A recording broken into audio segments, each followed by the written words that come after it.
నమస్తే వార్తలకి స్వాగతం. వివరాల్లోకి వెళితే ఆరోగ్యాంధ్ర కళ సాకారానికి ముఖ్యమంత్రి చంద్రబాబు తాను ప్రాతినిధ్యం వహిస్తున్న చిత్తూరు జిల్లా కుప్పం నియోజకవర్గం నుంచి తొలి అడుగు వేశారు. రాష్ట్ర ప్రభుత్వం టాటా సంస్థ సహకారంతో కుప్పం ప్రాంతీయ ఆసుపత్రిలో ఏర్పాటు చేసిన డిజిటల్ నర్వ్ కేంద్రాన్ని సీఎం ప్రారంభించారు. చిత్తూరు జిల్లా కుప్పం నియోజకవర్గంలో చంద్రబాబు రెండో రోజు పర్యటన కొనసాగుతుంది. డిజిటల్ నర్వ్ సెంటర్ ద్వారా ఏరియా ఆసుపత్రి 13 PHCలు 92 విలేజ్ హెల్త్ సెంటర్లు అనుసంధానం చేశారు. వ్యక్తిగత వైద్య రికార్డుల ద్వారా నిరంతర పర్యవేక్షణ ఉండేలా ఈ కేంద్రం సేవలందించనుంది. Inaugurating the first digital nerve center for Andhra Pradesh, sir. Thank you. Randy.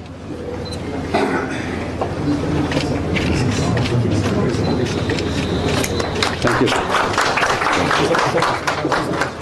Namaskaram. All our government employees trained on a digital model for the first digital nerve center, sir. ఒక ఆఫర్ లెటర్ తీసింది. So the special letter for them for the new job role. They've been working in the health system. They're also going to use technology and other method to take care of the patient. So we're going to special. తప్పుడు ప్రచారాలు తాత్కాలికం, చేసిన పనులు శాశ్వతమని CM Chandrababu అన్నారు. కుప్పంలో ఏర్పాటు చేసిన media సమావేశంలో ఆయన మాట్లాడారు.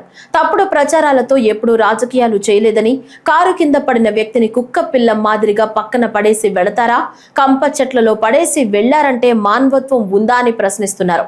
బనకచర్ల ప్రాజెక్టు వల్ల ఎవరికీ నష్టం లేదని సీఎం చంద్రబాబు మరోసారి స్పష్టం చేశారు. 100 ఏళ్ల నుంచి గోదావరిలో ఏటా సగటున 2000 TMCల నీరు సముద్రంలోకి పోతోందని సీఎం అన్నారు. వృధాగా సముద్రంలోకి పోయే వాటిలో 200 TMCలు వాడుకుంటే తెలుగు ప్రజలు బాగుపడతారు, నీటి సమస్య పరిష్కారం అవుతుందని మరోసారి స్పష్టం చేస్తున్నారు. తప్పుడు ప్రచారం తాత్కాలికం, చేసిన పని శాశ్వతం. చేసిన పనిని ప్రజల్లోకి తీసుకుపోవాలి, దాంట్లో సెకండ్ థాట్ లేదు. కొంతమంది నేను నా రాజకీయ జీవితంలో ఎప్పుడు కూడా రాజకీయం ఫేక్ ఫెలోస్తో రాజకీయం చేయాలి. వీళ్ళు ఫేక్, అవాస్తవాన్ని వాస్తవం చేయడానికే ప్రయత్నం చేస్తారు. ఒక కేస్ స్టడీ మీ అందరికీ. వివేకానంద రెడ్డి చంపి నేను చంపామని నా చేతిలో కత్తి పెట్టే పరిస్థితికి వచ్చారంటే కరుడుగట్టిన నేరస్తులు. అంతేకాకుండా అవినీతిలో కూడా మామూలు అవినీతి కాదు, ఆర్థిక ఉగ్రవాదులు చేయని అవినీతి చేసే పరిస్థితికి వచ్చారు. నిన్న చూడండి, ఏదైతే అతను సింగయ్య వాళ్ళ కార్యకర్త వచ్చాడు, కారు కింద పడ్డాడు, క్లియర్గా ఉంది. మానవత్వం అంటే ఏం చేసి ఉండాలి? మీరు వాడిని హాస్పిటల్కి తీసుకెళ్ళాలి కదా. తర్వాత ఏం జరిగిందో అది వేరే విషయం. కనీసం మనం దారిలో పోతూ ఉంటే ఒక యాక్సిడెంట్ జరిగితే మనం ఏం చేస్తాం? కనీస బాధ్యత, సామాజిక స్పృహ, ఇమ్మీడియట్గా దిగుతాం. మానవత్వంతో అతన్ని సేవ్ చేయడానికి ప్రయత్నం చేస్తాం, హాస్పిటల్ తీసుకుపోతాం, ఏం చేయాలో అన్నీ చేస్తాం. సో మెనీ సార్లు, ఎన్నోసార్లు నేను దారిలో పోతా ఉంటే యాక్సిడెంట్ అయితే నా అంబులెన్స్ ఇచ్చి హాస్పిటల్ తీసుకుపోయాం. రోడ్ యాక్సిడెంట్ అది, అయినా కూడా నేను పంపించేవాడిని. కనీసం నువ్వు నిలబడకుండా, కనీసం దాన్ని నీ మనుషులు అక్కడ ఒక కుక్క పిల్లల మారి తీసి రోడ్డు మీద పక్కన బారేసి, చెట్ల కింద బారేసి మీరు వెళ్ళిపోయారంటే, కంపల్లో బారేసి మానవత్వం ఉందా మీకు? ఇప్పుడు ఆ అమ్మాయిని పిలిపించి బెదిరించి దాన్ని రాజకీయం చేయాలని చూస్తున్నారంటే వీళ్ళు మనుషులా? వీళ్ళు అదే ఈ ప్రజానీకం అర్థం చేసుకోవాల్సిన అవసరం ఉంది.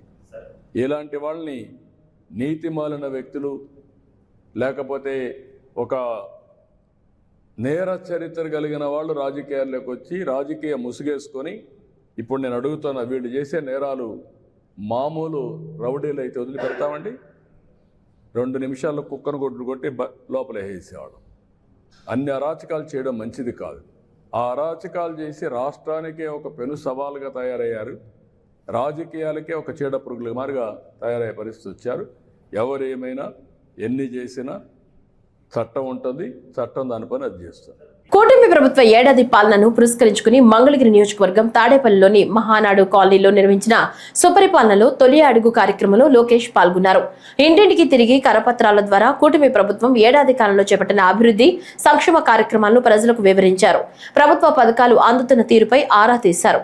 ఈ సందర్భంగా తాము ఎదుర్కొంటున్న పలు సమస్యలను స్థానికులు తన దృష్టికి తీసుకొచ్చారు. ఆయా సమస్యల పరిష్కారానికి కృషి చేస్తామని లోకేష్ హామీ ఇచ్చారు.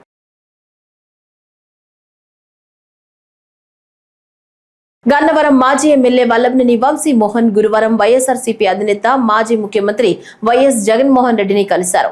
తాడేపల్లిలోని వైఎస్ జగన్ నివాసానికి వెళ్లిన వంశీ కష్టకాలంలో తనకు అండగా నిలిచినందుకు కృతజ్ఞతలు తెలిపారు. ఈ సమయంలో వంశీ ఆరోగ్య స్థితి గురించి జగన్ ఆరా తీశారు. వంశీ వెంట ఆయన సతీమణి పంకజశ్రీ కూడా ఉన్నారు. గుంటూరు జిల్లా పోలీస్ వ్యవస్థలో పారదర్శకత, సమర్థతకు ప్రతీకగా ప్రతి ఏడాది నిర్వహించే వార్షిక తనిఖీల్లో భాగంగా పట్టాభిపురం పోలీస్ స్టేషన్ను జిల్లా ఎస్పీ సతీష్ కుమార్ పరిశీలించారు. స్టేషన్లో నమోదైన కేసుల పురోగతి, రికార్డుల నిర్వహణ, మహిళా పోలీస్ సమస్యలు, బీట్ పద్ధతి, ట్రాఫిక్ సమస్యలు, రౌడీ షీటర్లు, హిస్టరీ షీటర్లపై సమీక్ష నిర్వహించారు.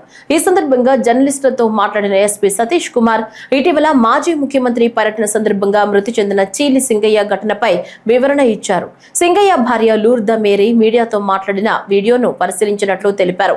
ఆమె వ్యాఖ్యల ద్వారా మృతిపై అనుమానాలు ఉన్న నేపథ్యంలో అన్ని కోణాల్లో దర్యాప్తు చేపట్టామన్నారు. ఘటనకు సంబంధించిన అనేక వీడియో ఫుటేజ్లు, డ్రోన్ చిత్రాలను సేకరించి ఫోరెన్సిక్ శాస్త్రవేత్తల పరిశీలనకు పంపినట్లు పేర్కొన్నారు. ల్యాబ్ నివేదిక ప్రకారం అందులో ఎటువంటి మార్పులు, ఎడిటింగ్, మార్ఫింగ్ జరగలేదని తేలిందన్నారు. ఈ కార్యక్రమంలో west DSP Aravind, SB CI Alahari Srinivas, Pattabhipuram CI Venkateswarlu, SI Narahari పాల్గొన్నారు. సింగయ్య భార్య ఈరోజు ఒక ఎలిగేషన్ తీసుకొచ్చింది సార్. నా భర్త మృతి మీద అనుమానాలు ఉన్నాయి అని ఒక ఎలిగేషన్ వచ్చింది సార్. ఈ కేసులో మనం ప్రతి ఒక్క విషయంలో కూడా చాలా క్షుణ్ణంగా పరిశీలించి దర్యాప్తులు చేస్తున్నాము. దీంట్లో ఈ సంఘటనల్లో మనం కొన్ని వీడియో ఫుటేజ్లు, అదేవిధంగా డ్రోన్ ఇమేజెస్ కూడా మనం సీజ్ చేయడం జరిగింది. అది మనం ఫోరెన్సిక్ ల్యాబ్ కూడా పంపించడం జరిగింది. యాక్చువల్లీ ఈ ఫోరెన్సిక్ ల్యాబ్ రిపోర్ట్స్లో కూడా మార్ఫింగ్ కానీ ఎడిటింగ్ కానీ లేనట్టు మనకి సర్టిఫికేట్ కూడా ఇవ్వడం జరిగింది. అదేవిధంగా మనం పోస్ట్ మార్టం రిపోర్ట్లో కూడా మన రైట్ సైడ్ చెస్ట్లో లాసరేషన్, అదేవిధంగా రిబ్స్ ఫ్రాక్చర్ వల్ల లంగ్స్లో రిబ్స్ గుద్దుకున్న తర్వాత ఈవెన్ బ్లడ్ ఊజింగ్ అవుట్ కూడా లంగ్స్లో అయిందన్నది ఓపెన్ చేసినప్పుడు తెలిసింది. అదేవిధంగా లివర్లో కూడా లాసరేషన్ ఉన్నట్టు మనకి రిపోర్ట్స్ క్లియర్గా రావడం జరిగింది.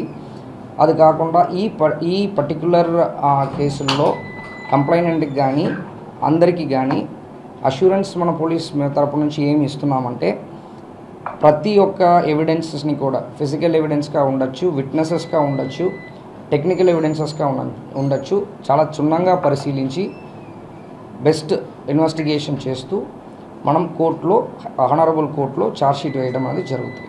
జూలై 9న జరుగు దేశ వ్యాప్త సార్వత్రిక సమ్మెను జయప్రదం చేయాలని ఐఎఫ్టియు రాష్ట్ర సహాయ కార్యదర్శి కెవి రమణ పిలుపునిచ్చారు. బుట్టాయిగూడెం మండలం కేఆర్పురంలో సివిల్ సప్లై గిరిజన కార్పొరేషన్ హమాలీల జనరల్ బాడీ సమావేశంలో ఐఎఫ్టియు జాతీయ కమిటీ ప్రచురించిన దేశ కార్మిక వర్గానికి వ్యతిరేకమైన కేంద్రం తీసుకొచ్చిన 4 లేబర్ కోడ్లను వివరిస్తూ ప్రచురించిన పుస్తకాన్ని విడుదల చేశారు. ఈ సందర్భంగా మాట్లాడుతూ దేశంలో కార్మిక వర్గం పోరాడి సాధించుకున్న చట్టాలను రద్దు చేసి కార్మికుల వ్యతిరేకంగా తీసుకువచ్చిన 4 లేబర్ కోడ్లను రద్దు చేయాలని ప్రభుత్వాన్ని డిమాండ్ చేశారు.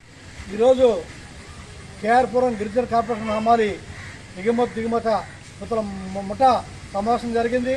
ఈ నెల 9న దేశవ్యాప్తంగా జరిగే సార్వత్రిక సమ్మెని విజయవంతం చేయాలని చెప్పి కమిటీ నిర్ణయించింది. ఎందుకనంటే దేశంలో ఉన్న కార్మికులకి అనేక హక్కులు ఉన్నాయి. అనేక పోరాటాలు చేసి సాధించుకున్న హక్కుల్ని నేడు కేంద్ర రాష్ట్ర ప్రభుత్వాలు రద్దు చేసి 10 గంటల పని విధానాన్ని తీసుకొస్తుంది.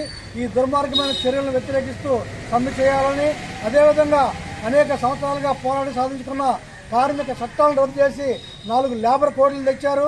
దానివల్ల యాజమాన్యాలకు అనుకూలంగా ఈరోజు ఆ లేబర్ కోడ్స్ చట్టాల్లో ఉన్నాయి. వాటిని ఎత్తివేసి కార్మిక చట్టాలని అమలు చేయాలని, అదేవిధంగా అసంఘటిత రంగ కార్మికులుగా కార్మికులుగా ఉన్న హమాలీలు కానీ, లేకపోతే భవన నిర్మాణ కార్మికులు కానీ, ఇతర పనులు చేసేవారు కానీ వారందరికీ సమగ్రంగా ఒక చట్టం చేయాలి. పని భద్రతతో కూడిన చట్టం చేయాలి. ఈఎస్ఐ, పిఎఫ్ లాంటి చట్టాలు అమలు చేయాలి.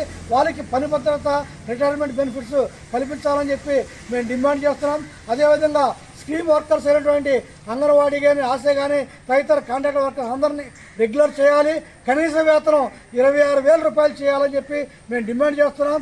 అదేవిధంగా ఈరోజు గ్రామీణ ఉపాధి హామీ పథకంలో పనిచేస్తున్న వారికి 600 తగ్గకుండా వేతనం ఇవ్వాలని చెప్పి మేము డిమాండ్ చేస్తూ దేశవ్యాప్తంగా జరుగు ఈ సార్వత్రిక సమ్మెని జయప్రదం చేయాలని చెప్పి విజ్ఞప్తి చేస్తున్నాం. ఈ నెల 24న రిలీజ్ అవుతున్న ఆంధ్రప్రదేశ్ ఉప ముఖ్యమంత్రి పవన్ కళ్యాణ్ సినిమా హరిహర వీరమల్లు అంచనాలకు మించి రికార్డులు సాధిస్తుందని, తొలిసారి డిప్యూటీ సీఎం పవన్ కళ్యాణ్ చేసిన సినిమాను అభిమానులు, ఆంధ్ర రాష్ట్ర ప్రజానికం ఆదరిస్తుందని రాష్ట్ర చిరంజీవి యువత వైస్ ప్రెసిడెంట్ నల్ల చిట్టిబాబు, మున్సిపల్ ప్రతిపక్ష నేత Edida Srinu, Nalla Naidu, Chiranjeevi blood bank convener, town wide Pawan Kalyan president Prasad తెలిపారు.